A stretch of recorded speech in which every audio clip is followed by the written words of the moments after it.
Hello, Dr. Proud. Hello, everyone. This is Gia. Today, I'm gonna walk you through the case study of AIESEC and how this organization had dealt with criticism from ex-exchange participants over the last few years.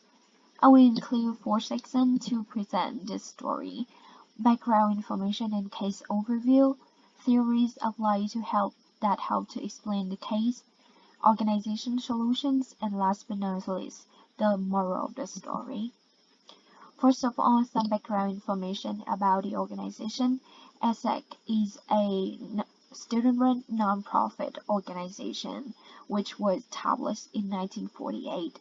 The organization focuses on empowering young people to make a progressive social impact by providing them with leadership development, cross-cultural internships, and global volunteer exchange experiences. As a exchange participant of AIESEC project in 2019, that was a nice experience for me, to be honest. On the one hand, AIESEC did a quite job in Asian country in terms of networking, PR, and connecting the young people with their opportunity to engage in international internship and voluntary programs. On the other hand, these ideal experiences might turn into a nightmare to many exchange participants while they had to deal with a bunch of problems by themselves in a strange country without any support or advice from AIESEC. And unfortunately, their disappointments had become a motive for many criticism and accusation that appear on social media and personal blogs from 2012 to now. I selected the most outstanding cases in 2013, 2016, 2019, and 2021, since these offer greater insight into this story. In 2013, personal blog titled "Exchange Experience with AIESEC, Be Careful" was posted by Crappy Life. She had to deal with unexpected cancellation for her first trip to China. Then, the second one was messed up with no place to live, not paid internship, uncertainty, and lack of support from AIESEC. In 2016, again, AIESEC reputation were questioned by many criticism on Quora pointed out that the organization took their money and time without offering any opportunities as promised.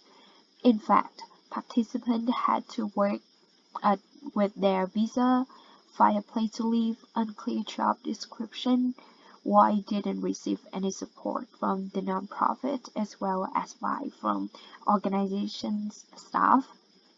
Most strikingly, in 2019, ComplaintsBoard.com posted 56 complaints on AIESEC cases in which most participants criticized this organization for dishonesty, emotional harassment, unethical and unprofessional behavior, project issue management, and so on.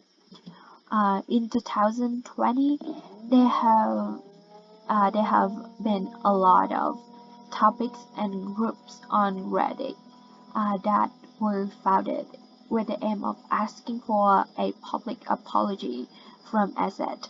However, they have received nothing. As mentioned, the key individual in this story are the board of directors, the internal stakeholders who were organizations members or staff were responsible for connecting, working, and taking care of volunteers when they work in other countries. And external stakeholders or volunteers, particularly in this case, who actively engage in the project and but end up receive uncertainty and disappointment. These are screenshots from a few outstanding posts on Reddit, Quora, complaints boards, and so on. As though being concerned, this case was framed by unprofessional, irresponsible, incompetent behaviors of AIESEC, More importantly, its silent risk its reputation. From the crisis standpoint, AIESEC responded to this communication crisis by silence. They did not give any comments or messages aiming to resolve the issue or respond to the participants who suffer from this situation. The crises were framed as the preventable cluster, which had very strong attribution of crisis responsible, or it might be considered as human faults. Throughout those post-crisis history of the organization were also mentioned as the foundation and roof that make their criticisms related and reliable. If we look at its case through the lens of SCCT, AIESEC does not even take the first step of crisis response strategy. Besides, I also figure out that the issue could be a possible consequence of one-way relationship between AIESEC and volunteers, while students who were dedicated to contributing themselves to the community and society, AIESEC did not provide enough for volunteers as they promised. Interestingly, according to 3 tiers of engagement, AIESEC had done a great job in Tier 3 of engagement by encouraging and impacting volunteers to be engaged with them by applying for volunteers or internship projects. However, the relationship ended up dissolving. Cross-cultural aspect. We will also be concerned to clarify this case study as being involved to AIESEC as an exchange participant.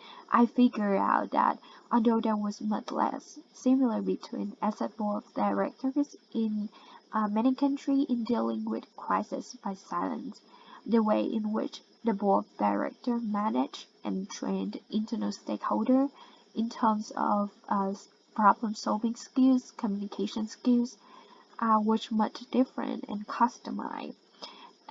So, in fact, cultures could be an important factor that navigating how organization members or staff deal with volunteer difficulties.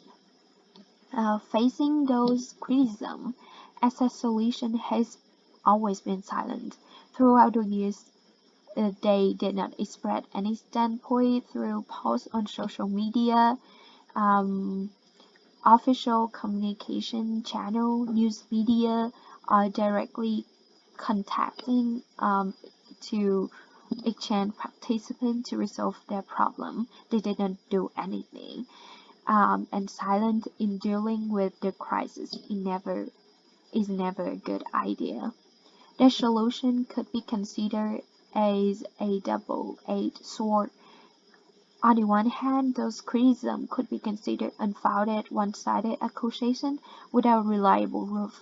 On the other hand, because of they did not take any action, these testimonial and victim posts has become viral on social media and continue to show up for many years.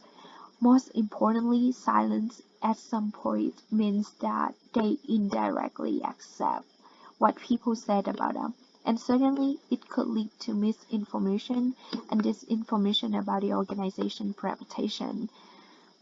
And that is the main reason why AIESEC had a bad reputation in many countries.